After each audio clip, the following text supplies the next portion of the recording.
ఐటీలో ఎంట్రీ కావాలా? Trainee software engineer గా అజా కోడింగ్ ట్యూటర్ లో 2 వీక్స్ ట్రయల్ పీరియడ్ లో వెంటనే చేరండి. నమస్తే సార్. నమస్కారం అండి.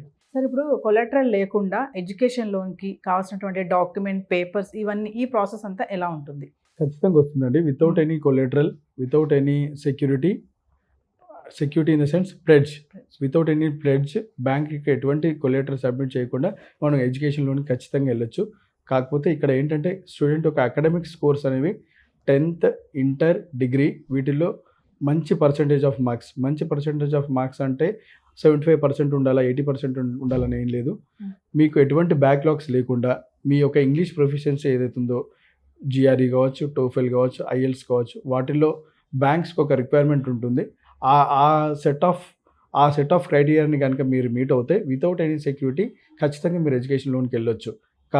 కాకపోతే ఇక్కడ మీరు గుర్తుపెట్టుకోవాల్సిన విషయం ఏంటంటే, ఏదైతే స్టూడెంట్ ఏ యూనివర్సిటీలో అయితే మాస్టర్స్ చేయాలనుకుంటున్నాడో ఆ యూనివర్సిటీ అనేది ఈ యొక్క లెండర్, ఈ యొక్క ఫైనాన్షియల్ ఇన్స్టిట్యూషన్ యొక్క ప్రీమియర్ ఇన్స్టిట్యూషన్స్ లిస్ట్ ఉంటుంది. అందులో ఆ యూనివర్సిటీ ఖచ్చితంగా ఉండాలి అనేది మెయిన్ పాయింట్.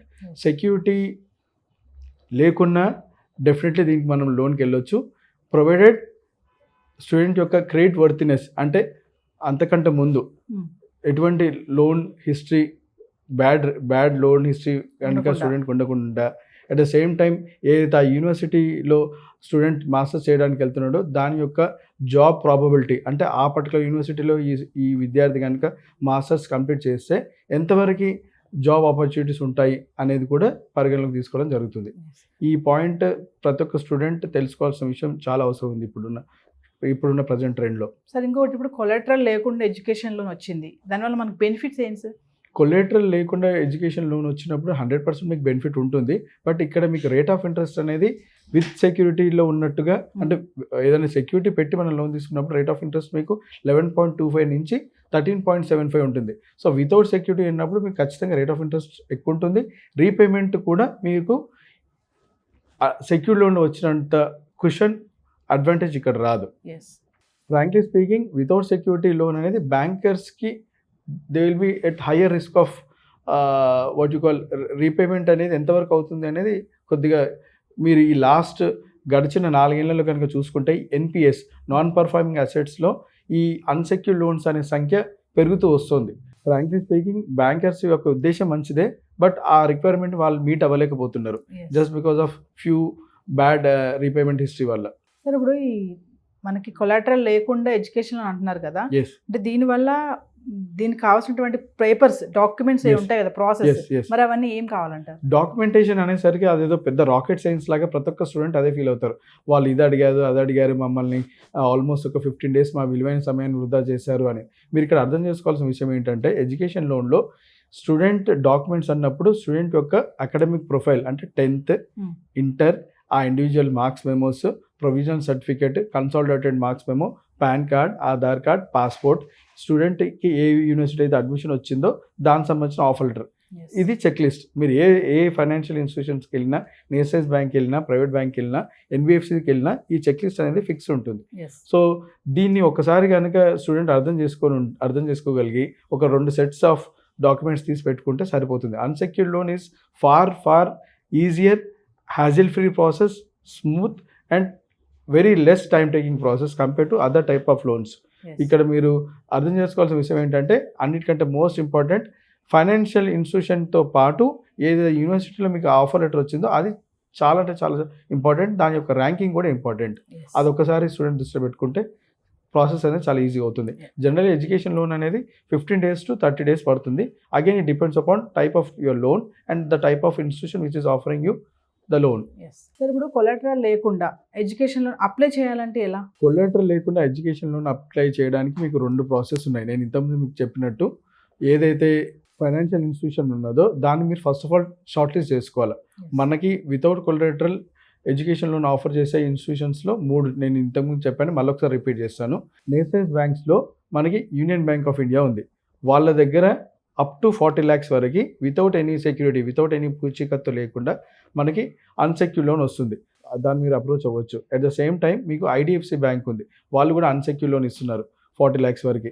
ఇవి కాకుండా మీకు ప్రైవేట్ బ్యాంక్స్, యాక్సిస్ బ్యాంక్ కావచ్చు, ఐసిఐసిఐ బ్యాంక్ కావచ్చు, వీటిలో కూడా మీకు అన్సెక్యూర్డ్ లోన్ వస్తుంది. సో అన్సెక్యూర్డ్ లోన్లో ఫస్ట్ థింగ్ నేను ఇంతకుముందు చెప్పినట్టు మళ్ళొకసారి రిపీట్ చేస్తున్నాను, academic profile is more important. Academic profile in the sense nothing. ఇక్కడ ఏముంటుందంటే 10th marks memos, intermediate first year and second year marks memos, and graduation ఏదైతే ఉందో బీటెక్ అవ్వచ్చు, డిగ్రీ అవ్వచ్చు, దానికి సంబంధించిన ఇండివిజువల్ మార్క్స్ మెమోస్, కనీసం మినిమం అట్లీస్ట్ ఒక 65 to 75% ఆఫ్ మార్క్స్ ఉంటే బాగుంటుంది అనేది ఇక్కడ మెయిన్ క్రైటీరియా. సార్ ఇప్పుడు ఈ తాకట్టు లేకుండా ఎడ్యుకేషన్ లోన్ అంటున్నారు కదా, మరి అప్పుడు ఇంట్రెస్ట్ రేట్స్ ఎక్కువ ఉంటాయా? ఖచ్చితంగా రేట్ ఆఫ్ ఇంట్రెస్ట్లో తేడా ఉంటుంది. జనరల్గా ఎడ్యుకేషన్ లోన్ అన్నప్పుడే రేట్ ఆఫ్ ఇంట్రెస్ట్ కంపారిటివ్లీ ఎక్కువ ఉంటుంది అనే విషయాన్ని మీరు గ్రహించాలా. పర్సనల్ లోన్లో ఉన్నట్టు, కార్ లోన్లో ఉన్నట్టు ఎడ్యుకేషన్ లోన్లో ఉండదు. ఎడ్యుకేషన్ లోన్లో ఆల్మోస్ట్ అన్ని ఫైనాన్షియల్ ఇన్స్టిట్యూషన్స్ 11.25 నుంచి 13.75, కొన్ని ఇంటర్నేషనల్ లెండర్స్ ఉన్నారు లైక్ ఎంపవర్, ప్రాడిజీ అనేది ఆ రేట్ ఆఫ్ ఇంట్రెస్ట్ అనేది ఆల్మోస్ట్ 16% వరకు వెళ్తుంది. సో మీరు ఎప్పుడైతే ఈ క్వశ్చన్ కోరుకుంటున్నారో అన్సెక్యూర్డ్ లోన్కి వెళ్తున్నప్పుడు రేట్ ఆఫ్ ఇంట్రెస్ట్ కూడా దాని తగ్గట్టే ఉంటుంది. మిమ్మల్ని అడిగితే కొలాటరల్ లేకుండా మాకు ఎడ్యుకేషన్ లోన్ రావాలంటే ఎలాంటి బ్యాంక్స్కి మేము వెళ్ళాలి అంటే ఏం చెప్తారు? ఖచ్చితంగా నేను యూనియన్ బ్యాంక్ ఆఫ్ ఇండియాని సజెస్ట్ చేస్తానండి.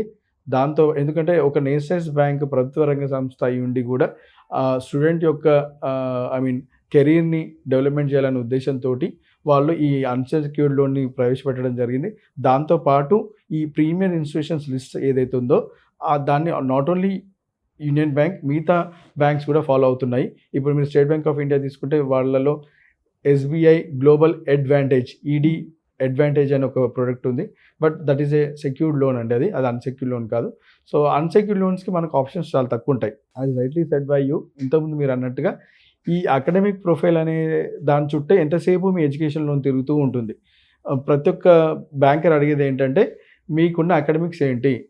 ఇప్పుడు మీరు నాకు 10th ఒక 65% ఉంది, ఇంటర్మీడియట్లో ఒక 70% ఉంది, బీటెక్లో నాకు ఒక 6 బ్యాక్లాగ్స్ ఉన్నాయండి అంటే నేను మీకు అన్సెక్యూర్డ్ లోన్ ఎడ్యుకేషన్ లోన్కి ఎలిజిబుల్ అంటే నేను ఖచ్చితంగా no, you are not the right person అని చెప్తాను.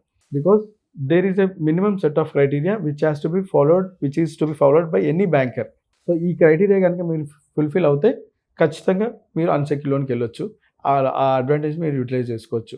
సో స్టూడెంట్ గుర్తుపెట్టుకోవాల్సింది ఏంటంటే రైట్ ఫ్రమ్ బీటెక్ ఫస్ట్ ఇయర్లో జాయిన్ అయినప్పటి నుంచి ఆ జీపీఏ ఏదైతే ఉందో అది మెయింటైన్ చేసుకుంటూ వెళ్ళాలి. నేను 3rd ఇయర్లో కూడా రిలాక్స్గా ఉంటాను, నేను 4th ఇయర్లో నేను చేసుకుంటానంటే అయ్యే పని కాదు అది. So loan especially education loan ఇచ్చేటప్పుడు బ్యాంక్స్ని వీటిని 1-2 సార్లు క్షుణ్ణంగా పరిశీలించుకోవడం జరుగుతుంది. అట్ ద సేమ్ టైం ఆ యూనివర్సిటీ యొక్క ర్యాంకింగ్ ఏందనేది కూడా పరిగణలోకి తీసుకుంటారు. Thank you sir. Thank you అండి.